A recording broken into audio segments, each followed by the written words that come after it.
Halo gan, balik lagi di channelku ini. Ya, pada pertemuan kali ini saya mau compare speaker yang memiliki watt 60 watt.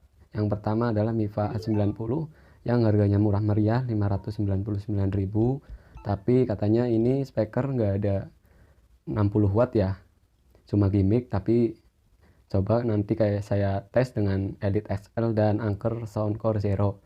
Untuk ketiganya sama-sama memiliki power 60 watt dengan harga yang masing-masing. Mifa A90 599.000, Elite XL sekitar 650, dan Anker Zero dia harganya 1.299.000 yang sudah turun harganya. Langsung saja kita nilai ya, mana yang lebih real, 60 watt atau fake cuma gimmick doang si Mifa A90 ini. Dan jangan lupa yang belum like, subscribe, jangan lupa subscribe ya, untuk kembangkan channel ini agar lebih berkembang lagi. Terima kasih. Langsung saja, ini dia videonya. Cekidot.